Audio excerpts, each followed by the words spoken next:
Good day, dear listeners. This is VJ, and you're listening to the fifth and special episode of The Conch. We have a little guest Sri here with us to partner with me in this podcast. I'm glad to say that this podcast is recorded in association with Samagna Montessori House of Children. For any country to develop, three factors are important: health, education, and infrastructure. Swami Vivekananda once said, a nation is advanced in proportion to education and intelligence spread among the masses. How many of us know that the world's best education system of Finland or the new education system introduced in India this year have some shades of inspiration drawn from a common philosophy? In the next few minutes, what we are going to know is about that common and inspiring philosophy or a person in the form of a plot. And here is the background. The plot happens like a conversation between a father and son. Father and son belong to a South Indian state, so the father called his son by his nickname Sri, and son called his father as Appa. Hi Sri, Hi Appa. you seem to be reading too much from the past few days, so I thought to check in what you are seriously into. I'm reading about a noble personality, but I'm not going to tell you that easy. And I will give you some hints about that person. Okay, I'm listening. That person which I'm reading about was the first female doctor in Italy. Was nominated for a Nobel Prize for 3 times. Had 2 Indian best films, and they are Mahatma Gandhi and J.R.D. Tata. In March 2020, Time magazine gave cover story on her, and she was in the 100 Women of the Year. Trust me, I have zero knowledge in this regard, but the hints you gave turned me curious to know about that personality. Okay, I won't keep you wait for much longer. And that person which I am reading about is none other than Madam Maria Montessori. I heard about her and know about her in bits and pieces, but I would rather prefer to know about her in your words. Okay, Maria Montessori was born to Alessandro Montessori and Renilde Stoppani in a town of Chiraville on 31st August 1870. Her father was a soldier who later on became a civil servant. Maria's mother was a very well educated lady, which was a very rare thing. In those days, women would hardly know how to write their names. Right from her younger days, Maria was self-confident and always optimistic. She was greatly interested in things that changed. Maria was a brilliant student and had the ability to learn and grasp things easily. She always did exceptionally well in her examinations. Both her parents often had trouble to decide on what was best for their talented daughter. Maria was not only bright in academics but also good at games and sports. She would often be the leader in the games in which she participated. Maria was a sterling student, confident, ambitious, and unwilling to be limited by traditional expectations for women. At age 13, she entered All Boys Technical Institute to prepare for a career in engineering. In time, however, she changed her mind, deciding to become a doctor instead. She applied to the University of Rome's medical program but was rejected. Maria took additional courses to better prepare her for entrance to the medical school and continued. With great effort, she gained admission, opening the door a bit wider for future women in the field. When she was graduated from medical school in 1896, Maria was among Italy's first female physicians. This is something interesting that she is doctor by profession. I thought that she is civil servant like her father, but I equally would like to know how a doctor become an educationalist. Maria Montessori's first appointment was an assistant doctor in the psychiatric clinic of the University of Rome, where she had her first prolonged contact with mentally challenged children. She became convinced that the problem of handling these defectives was as much one of instructional method as of medical treatment.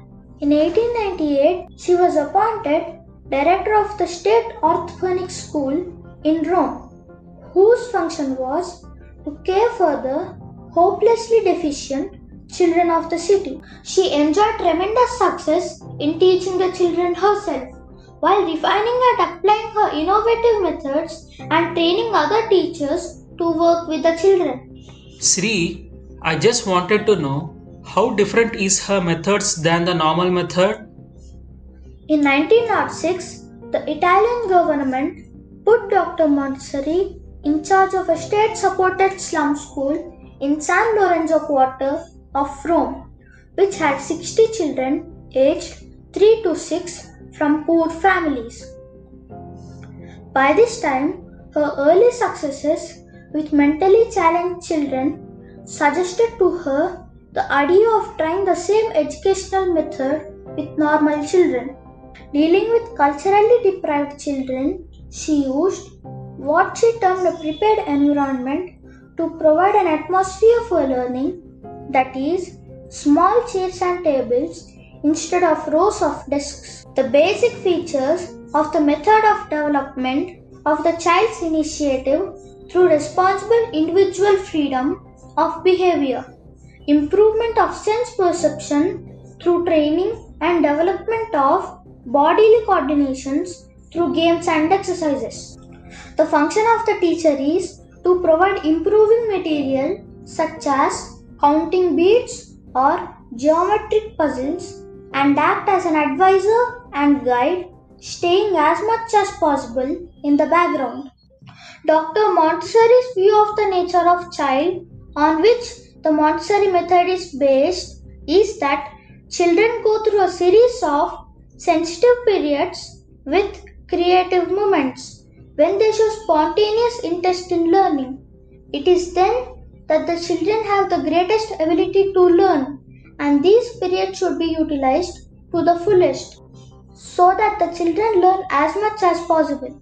Sri, I also wanted to know when and where did she first open her school? She opened the first Montessori school, the Casa dei Bambini, or Children's House, in Rome on January 6, 1907. Subsequently, she traveled the world and wrote extensively about her approach to education, attracting many devotees. There are now thousands of Montessori schools in countries worldwide. By 1910, Montessori schools could be found throughout Western Europe and were being established around the world. Even in India, I see a lot of prisons all over. How did that happen? Maria Montessori's work in India began with her arrival there in 1939. At that time, Montessori education was established in India in the form of preschools and schools. Maria Montessori also was responsible for the creation of a teacher training center in the neighborhood of Adayar. Her work continued through her representatives Jewston and Swami before spreading further. In 1939, the Theosophical Society of India extended an invitation to the 69-year-old Montessori. She accepted the invitation and reached India the same year. She made Chennai her home and lived there along with her son Mario. The famous Montessorians Golminwala, Tehminavadia and Kurshad Taraporewala were the students in the first training at Adayar. Kurshad Taraporewala had a very close association with Madam Maria Montessori, and Madam Maria used to call her Little Soldier. The Montessori school she has opened in Hyderabad is the oldest, which started in the year 1953. In 1940, when India entered World War II, Montessori and her son were jailed as enemy aliens in India, but Maria was allowed to conduct training courses. 16 courses were conducted during this time, creating a very strong base for the method here. She also had her own school in Kodaikanal for this duration.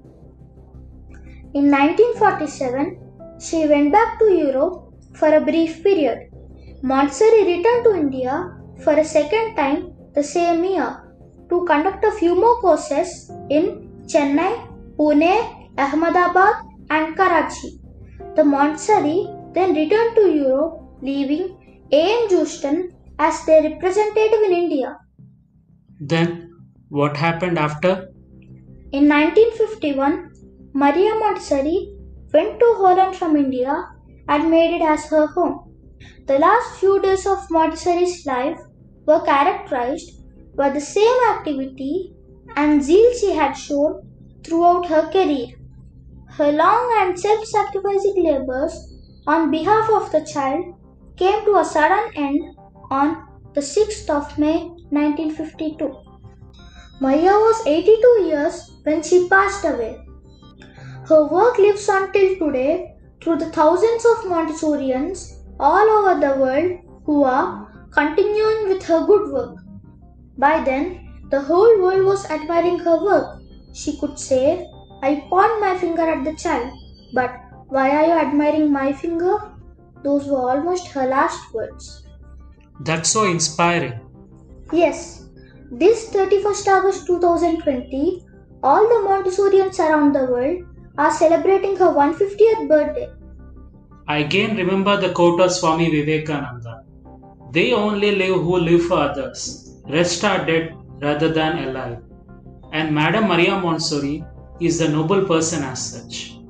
Before the episode closure, I really need to thank Mrs. Uma Shankar, the directress of Samagna Montessori House of Children, as her will and wish and continuous coordination made us happen to present this podcast. Please keep listening to our podcast for more informative discussions like this and share if you like.